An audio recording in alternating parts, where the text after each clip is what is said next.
Assalamualaikum warahmatullahi wabarakatuh. Kita ketemu lagi dengan fisika ya. Kali ini kita akan melanjutkan pembahasan sebelumnya. Kita masih berada pada pokok bahasan besaran dan satuan. Kali ini kita sampai pada ketidakpastian ya, ketidakpastian dalam pengukuran. Nah, yang perlu diperhatikan adalah yang pertama, ketika kita melakukan pengukuran, tentunya diakui atau tidak, kita mesti akan melakukan kesalahan.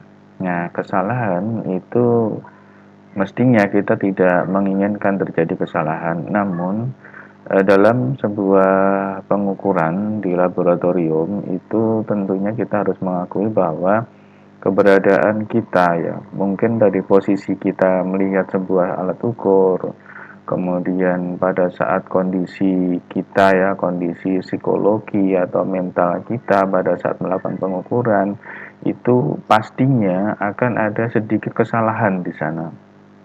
Nah, oleh karena itu pada saat seperti ini diperlukan semacam adanya pengakuan secara ilmiah gitu ya. Jadi apa yang telah kita lakukan dengan sedikit kesalahan yang kita lakukan itu nantinya menjadi sebuah apa ya, kita munculkan dengan angka gitu.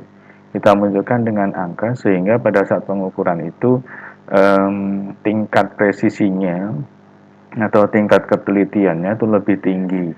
Nah, itu harapannya. Sehingga nanti pada saat hasil akhir ketika pengukuran ada semacam apa namanya, penyertaan bahwa apa yang kita lakukan di laboratorium itu ada koreksinya seperti itu. Nah, kemudian kita kembali ke hasil ukur ya, hasil ukur. Seperti tadi saya katakan bahwa di hasil ukur itu tentunya ada yang kita sebut sebagai ketidakpastian atau ralat seperti itu. Nah, ketidakpastian atau ralat itu disebabkan bisa jadi pada saat pengukuran tunggal atau dengan pengukuran ganda. Yang dimaksud dengan pengukuran tunggal ya, yaitu pengukuran di laboratorium itu pada saat mengambil data hanya dilakukan satu kali. Nah gitu ya. Misalkan mengukur panjang satu meja ya, atau mengukur diameter dari bola itu ya. Itu dilakukan hanya satu kali. Nah, sehingga nanti ketidakpastiannya berlaku untuk hasil pengukuran tunggal ini gitu. Lain halnya misalkan ketika melakukan pengukuran panjang meja atau diameter bola itu dilakukan dengan berkali-kali. Sehingga nanti kategori yang masuk di sini adalah kategori pengukuran ganda. Gitu. Nah, ini beda nanti. Ya, hasil ukurnya, bagaimana cara menyampaikannya secara ilmiah itu berbeda antara keduanya ini. Itu ya. Baik, berikutnya bagaimana cara menyajikan hasil ukur untuk pengukuran tunggal. Nah, maka nanti hasil pengukurannya itu dapat dinyatakan dengan rumusan X itu sama dengan X0 plus minus delta X ya. Dengan catatan bahwa X-nya ya X ini adalah besaran fisis yang diukur. Nah, misalkan yang kita ukur tadi adalah panjang meja, artinya nanti hasil ukurnya itu dinyatakan dengan X. Nah, apa itu X0? Nah, X0 itu adalah nilai hasil pengukuran tunggal itu tadi gitu. Yang hasil pengukuran satu kali itu tadi dinyatakan dengan X0. Misalkan panjang meja itu diperoleh 100 cm gitu. Karena menggunakan penggaris katakan kayak gitulah gitu. Nah, maka nanti yang 100 cm itu masuk di sini. Nih, karena kita hanya melakukan pengukuran sebanyak satu kali. Nah, di sini. Nah, plus minus delta X gitu. Ya, kita masih ada toleransi ini gitu. boleh kurangnya berapa atau boleh lebihnya berapa, itu artinya seperti itu tanda plus minus. Kalau lebih itu berapa bolehnya, kalau kurang itu berapa bolehnya. Itulah arti dari tanda ini.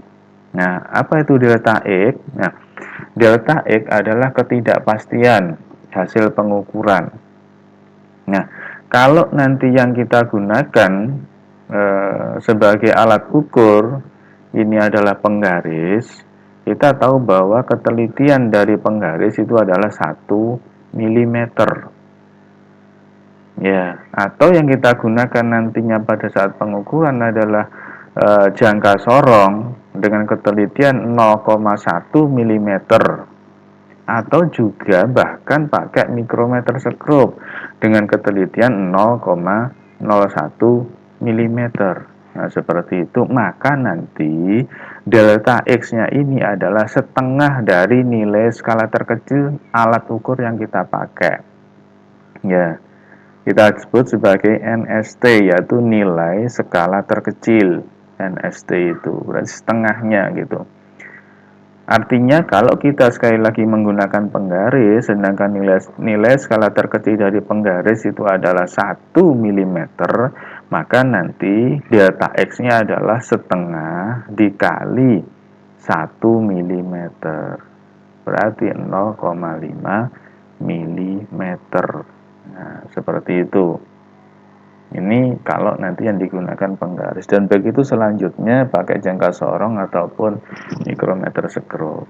Nah, seperti itu. Nah, kemudian ada lagi nanti yang kita sebut sebagai ketidakpastian relatif gitu. Ya, ini ketidakpastian relatif. Kalau ini adalah hasil pengukuran. Hasil pengukuran itu tadi dinyatakan dengan ini rumusan yang atas ini. Nah, bagaimana cara menyatakan ketidakpastiannya itu dengan rumusan delta X ini, ya, yang tadi tertulis setengah nilai skala terkecil dibagi dengan X0, dibagi dengan hasil ukur yang 1 kali itu tadi, dikali dengan 100%. Berarti nanti hasil ketidakpastian itu dinyatakan dengan satuan persen gitu. Nah, tentunya dalam melakukan suatu pengukuran di laboratorium, yang jelas kita tidak boleh lebih dari 50% tingkat kesalahannya gitu. Nah, ini toleransinya segitu gitu ya. Jadi seperti ini untuk pengukuran tunggal. Nah, berikutnya untuk pengukuran ganda.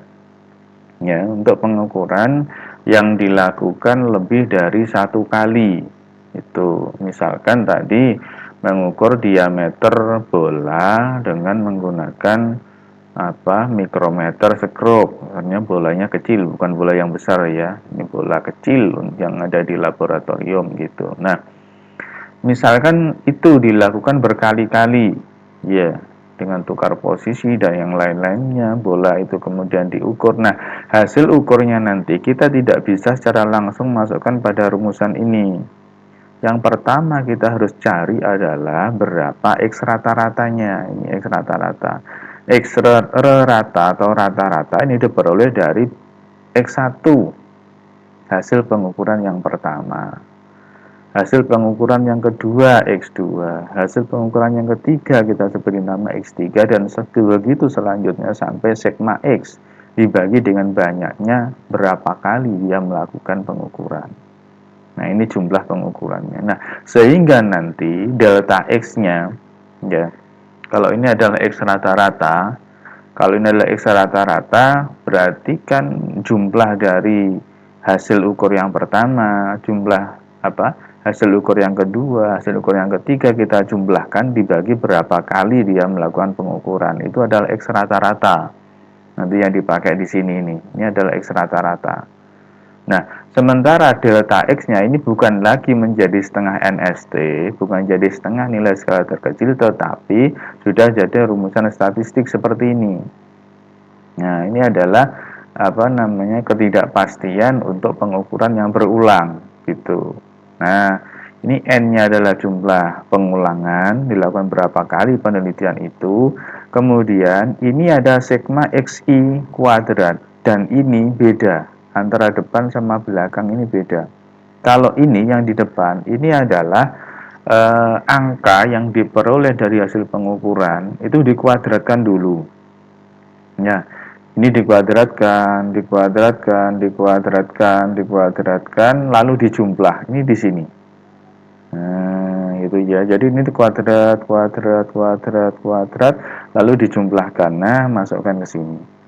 Nah, sementara yang di belakang ini adalah ini dijumlah dulu, ya, dijumlah semua, dijumlahkan semua, baru dikuadratkan. Nah, ini beda, beda ini ya. Ini harus dibedakan. Nah, dibagi N-1. Nah, inilah untuk mencari ketidakpastian pada pengukuran ganda atau pengukuran berulang. Nah, seperti itu. Saya kira sudah jelas ini bedanya ya antara pengukuran tunggal dan berulang. Nah, ini harus dibedakan nanti. Nah, berikutnya, misal saya punya soal seperti ini.